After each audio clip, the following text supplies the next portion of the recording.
भिवानी से बड़ी खबर, किसानों की जो पैरवी कर रहे हैं कांग्रेस के नेता, उन पर अब जेपी दलाल गरजे हैं। और जेपी दलाल हरियाणा के कृषि मंत्री, जिन पर दारोमदार है किसानों की भलाई करने का, उनकी ओर से बयान सामने आया। हरियाणा के कृषि मंत्री जेपी दलाल का बड़ा बयान।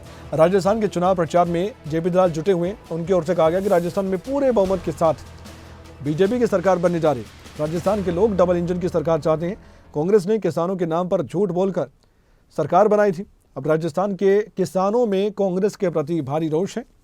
जेपी दलाल का यह मानना है हरियाणा में कांग्रेस लड़ती रहेगी और बीजेपी का माहौल होगा।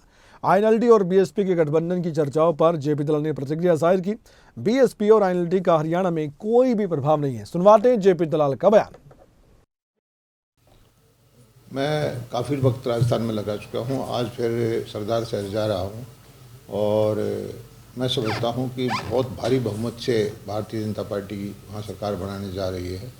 पिछली बार जो कांग्रेस ने झूठ बोल करके किसानों के कर्जे माफ़ी के तरह तरह के प्रलोभन दे करके जो सरकार बनाई थी, उससे किसान आक्रोशित हैं और उन्होंने देख लिया कि आम जनता का, किसान का, व्यापारी का, मजदूर का जो भला कर सकती है वो भारतीय जनता पार्टी की सरकार कर सकती है।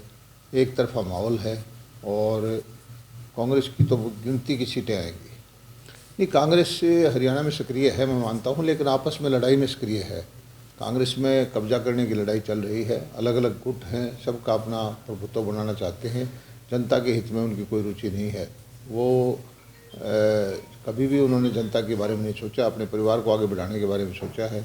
और जनता इस बात को अच्छी तरह समझ चुकी है कि किसानों के लिए हरियाणा की सरकार ने जितनी योजनाएं लेके आई है, जो सीधा पैसा मिल रहा है, अच्छी खरीद चल रही है, खाद उपलब्ध है और भावांतर भरपाई से पैसा दे रहे हैं, नहरों का बजट बढ़ाया है, बिजली की समस्या को दूर किया है, तो और प्रधानमंत्री जी भी आजकल सीधा खाता में पैसे डालते हैं। तो हरियाणा में एक तरफा माहौल बीजेपी का बनेगा। कांग्रेस आपस में यूँ लड़ती रहेगी। मिल के लड़ें न अलग से लड़ें, ना उन दोनों में से किसी का कोई प्रभाव तो यहाँ है नहीं।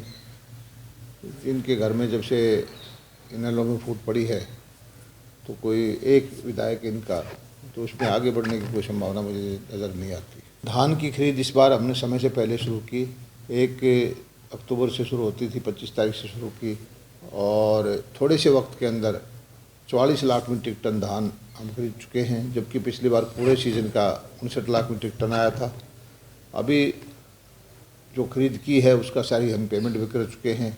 ये ज़रूर है कि कालाबाजारी हम रोकना चाहते हैं। हरियाणा का खजाना हरियाणा के किसानों के लिए है और ये जो बाहर से ला के बेचना चाहते हैं उसको हम रोकते हैं। इसीलिए थोड़ा बहुत हा हल्ला करते हैं, लेकिन जितना सुव्यवस्थित ढंग से जितना खरीद हुई है, जितनी जल्दी पेमेंट हुई है, जितना जल्दी उठा हुआ है, ऐसा पहले कभी नहीं हुआ।